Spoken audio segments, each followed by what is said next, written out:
That's why I like bringing people up here, because it reminds us of our own mortality, reminds us that we are in a relay race. We're in a generational relay race, and they understood that.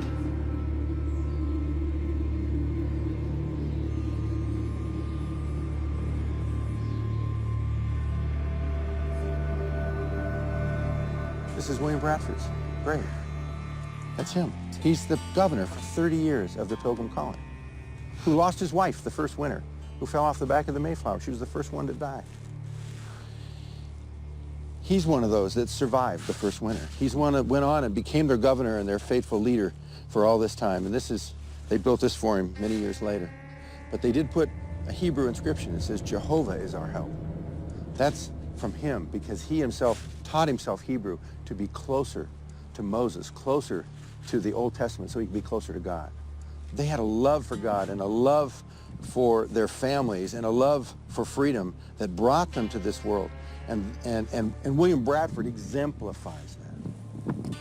I wish they had left us some kind of a training manual, some kind of a secret sauce recipe card that we could pick up and go, all right, here's what it is, here's what we do. What do we do? How do we get back to that? Now, when the children of Israel going into the Promised Land, they crossed the Jordan River, and God stood it on in, and they walked across. And before the waters stopped parting, God told them to take 12 stones from the bottom of the river and put it up on the top of Mount Gilgal and make a monument, so that when your children ask, what are these stones, you'll be able to tell them, this is where God parted the sea. And that's what the Pilgrims left us. They left us a monument that not only gives tribute to what was accomplished here, but it gives us a specific strategy, a breakout of a blueprint of, if we would ever forget what made America great, what made us free, we can go back and follow that strategy, and it's right up on a hill a half mile from here. Right here? Right here.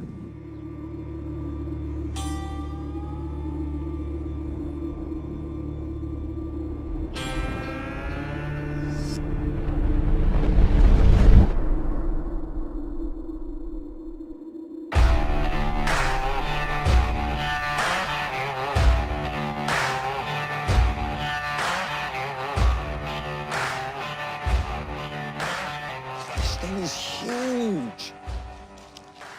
It's 180 tons of solid granite. It's the largest granite monument in America, and it's hidden on a hilltop overlooking Plymouth in a residential neighborhood. I've never heard of this. Hardly anybody in America knows about it, and yet the people of America put this together over a 70-year period, paid for by the Congress, paid for by the state legislature in Massachusetts, as a strategy laid out. You call it the Matrix of Liberty, that was given to us by the forefathers, by the Pilgrims. And those 130 years ago, when they built this, wanted to leave this behind for us, so that if we would ever forget how liberty is built, we would know what to do to regain it. This is how they did it. This is how they did it. Now, if somebody else wants to try another way, which is what's happening today in America, we're trying 1,000 ways to turn America around, but this is the way it was done. This is it. The only successful strategy of liberty that has ever been carried out in the history of mankind. Well, let's walk through it. And let's take this strategy apart. What does this mean? What are they trying to tell us here? So where do you well, start? Her name is Faith. It says so right there.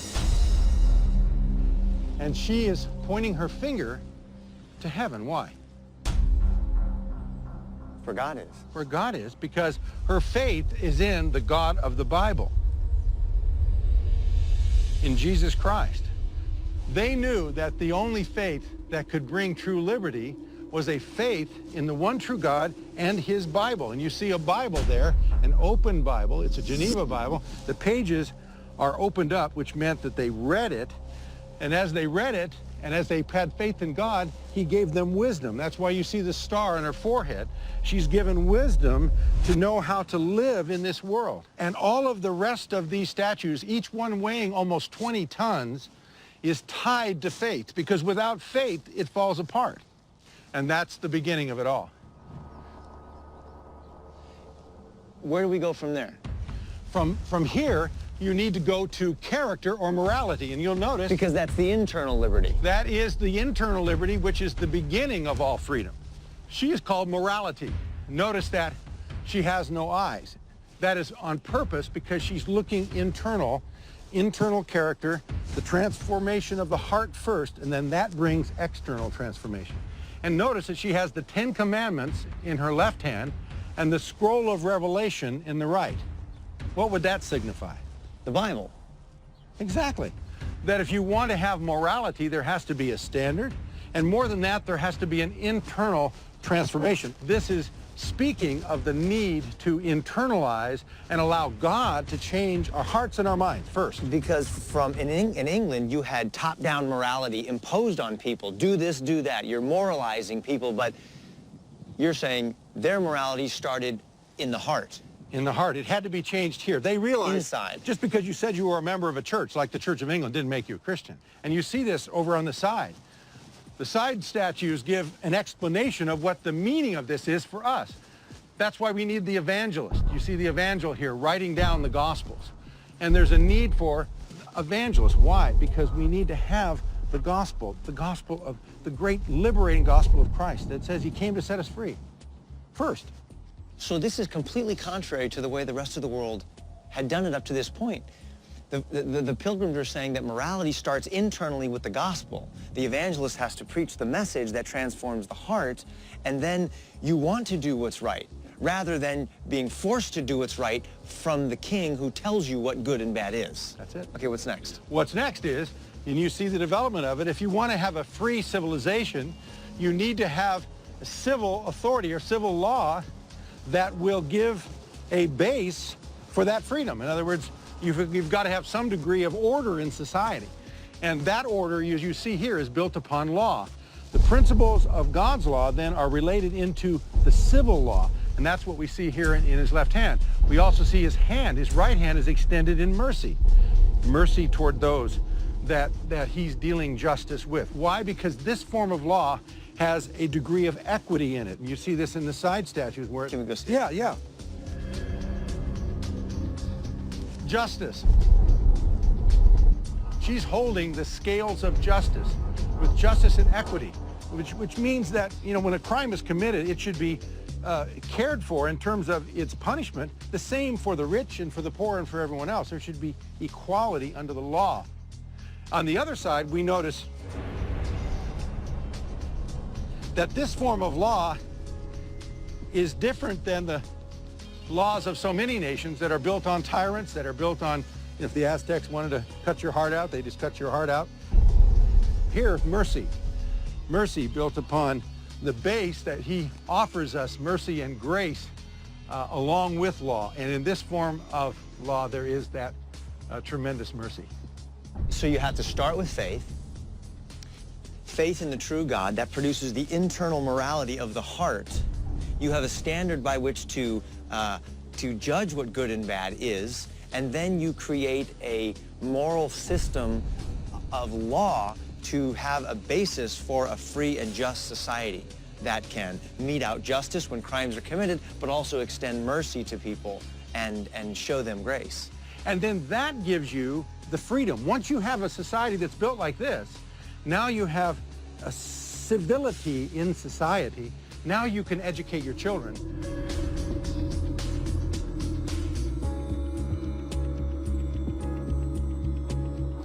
Here, they could train them. And you see the lady here in the statue of education, and she is opening the Word of God or the Book of Knowledge, and she has got the wreath of victory she's wearing, about a 25-year-old woman. She is educating her children, and she is sitting in victory. Why is she sitting in victory? Because she has trained her children up in the way they should go and prepared them so that the next generation that came after them would know the strategy of how to carry on the truth and carry on a free civilization. Isn't that amazing? And what's on her side over here? Over here, you see her training her child. And she has a book in her one hand, and then he has a scroll where he is writing on the other. And this is youth, trained in their youth. It was the parents' responsibility to educate. And so this would be the mother training up a child in the way he should go. You know what I think is interesting is that they had just left England and left this top-down government system. So when they got here, their idea of education wasn't send your kids off to a government school to educate them. It was the parents' responsibility to do this, particularly because their worldview was different than the government's worldview, which would have been, no, you're a nobody, you're a slave, you just lay down on your back and do whatever the king says, which is sort of the attitude that we get in most governments today, is that you just do whatever the government says, whereas they're saying, no, it's our responsibility as parents to educate our kids and to teach them faith and internal morality and to understand the importance of fair, just, and merciful laws. And it's passed down from generation to generation. And if you see on the other side, you'll see how the grandfathers played a role. For it's not just the father. Of course, the father and the mother are the key educators. But the key is the hoary heads. Those are the older ones who also have a role. Because you see the guy with the beard here, he's the old guy. And what do you see his left hand pointing to? There's a book, and it looks like you've got the 10 Commandments again. 10 Commandments and an open Bible, okay? And so he, being older and wiser, he knows the commandments, he knows the Word of God, and then he is pointing to that, and then on the other side, what do you see of him? That's the world. The world, right. So he is teaching the younger generation, both his daughter and his grandchildren, how the world works from a biblical perspective. And all of this leads to something, Kirk, and that's, you see the strategy building from the internal to the external, to the law, to education, to pass it on to the next generation. And what are they passing on? They're passing on liberty. And this is what is the result of living out that strategy. And his name is liberty.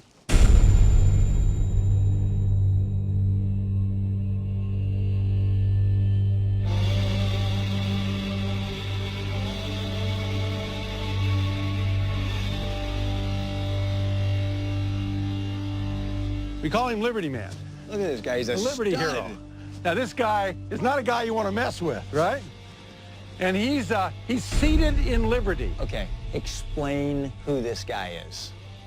Liberty Man. Liberty Man, or the liberty hero that he represents, is the fruit. He is the result of obeying the matrix of liberty that you see on this monument. And he is seated in liberty. Now I want you to be careful to notice these details. Notice that he's holding broken chains in his left hand. Notice that he has, where the chains were, bound to his legs. Notice that he is now seated in liberty. He's got that good look on his face like, listen, I'm free, but I'm looking out, defending my liberty, but I'm free. And notice the claw that is on his right shoulder. That claw relates to a skin that goes around to the left here, and you see a lion's head, an entire lion skin. That ultimately represented the lion of the English tyrant back in those days. So he has slain the lion. He's slain the lion, and that's what it says here on the left.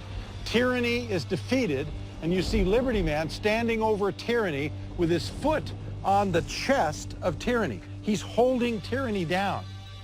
And again, the Pilgrims won this victory without violence of any kind, except living out God's principles. You know, one of the things that's striking me is the fact that this is talking about our forefathers, the Pilgrims, but this guy is not some wimpish little religious guy. I mean, this guy is a stud, right? Yeah. He's strong. He's looking out. He has just defeated a beast, and he's got a sword in his hand. That's right. And he's here to protect, right? That's right. He's here to protect his family and to defend the laws that they have made, and ultimately to defend their values and their character, their faith. Exactly, exactly. And it shows you that if you do it right, you can be strong as an individual, you can defend liberty, and if need be, you can fight. You don't want to fight, but if you have to, you're ready. But the point is, because you've done it God's way, there is a long-term blessing that goes with it. This is awesome. This is it. This is it. So Kirk, this is that recipe. This is that strategy, that matrix that was what built America. This is it. And if we want to try something else, yeah, people can try other things. But in the history of the world, the one strategy that has brought more liberty, more prosperity, and more joy than any other is this strategy. Why would you go anywhere else?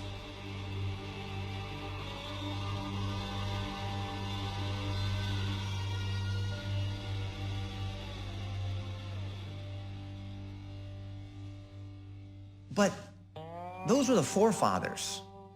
What about the founding fathers? 150 years later, the George Washingtons, the Thomas Jeffersons, Benjamin Franklin, Madison, John Adams, the people that framed the Constitution and the Declaration of Independence, the real beginnings of the United States of America. In that 150 years, did they lose that deep faith of our forefathers? Were they really a bunch of atheists, agnostics, and deists, like modern historians tell us?